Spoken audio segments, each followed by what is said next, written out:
साईं लतीफ़ साईं जो मुंहिंजे ख़्याल में सुर प्रभाती आहे। दोस्तनि जे हुज़ूर में पेश कयां थो बैत। फरमायाऊं, जिनी सुख न आहे को चारण से चइजनि। जिनी सुख न आहे को चारण से चइजनि। रुञनि राह पुछनि मथे कुल्हनि कींदड़।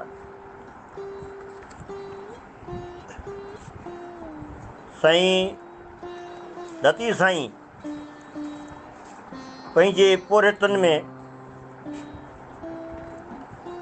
चारण खे बि सभा जो पोरित करे छॾीनि था। रिसालनि में हिन चारण खे मुख़्तलिफ़ नालनि सां यादि कयो वियो आहे, जीअं चारण, राॻाई, कवाल, कीर्तियो, लंघो, मंगणहार, भान, जाजक वग़ैरह। हिननि मां के नाला ज़ातियुनि जा मोरूसी आहिनि ऐं के नाला वरी उन फ़न जे हिसाब सां बि उन्हनि ते रखिया विया आहिनि, राॻ जे संगीत जे फ़न जे हिसाब सां। लतीफ़ साईं उन्हनि खे पोरित थो चवे ऐं राॻ मौसीक़ी जी, छाकाणि त रूह जी ग़िज़ा बि चयो वियो आहे, जेको अदल खां इंसानी रूह खे राहत जो सबबु रहियो आहे। चयो वञे थो त हज़रत दाऊद अलैहिस्सलाम जे मिठे आवाज़ सां ज़बूर पढ़ण महिल इंसान, पखी, पखण, जानवर सभु महसूर थी बीह वेंदा हुआ।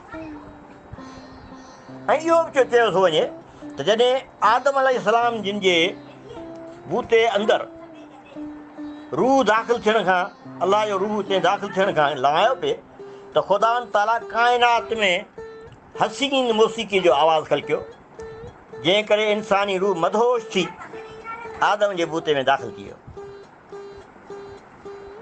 मोहन जे दड़े मां हथायल नाचणी जी मूरत बि मिली आहे। लतीफ़ साईं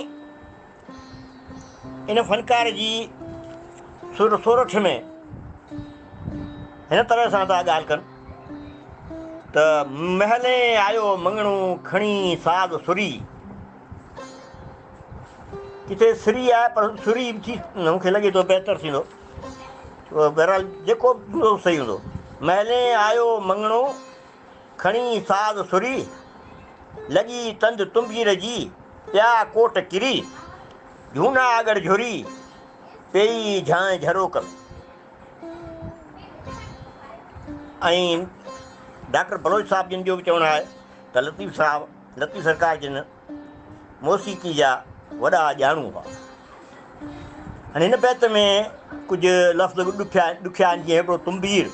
तुम्बीर जी माना आहे साज़ वॼाइण वारो, झांइ माने आवाज़, रूह, रोज़ राड़ो, जेको राय ॾियात जे सिर ॾियण खां पोइ माड़ियुनि में सोरठ नगर में चइनी पासे हली वियो हो ऐं मातम शुरू थी वियो।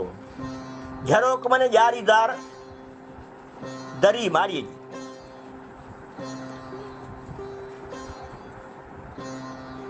ख़ुशि हुजो साईं, आबाद हुजो।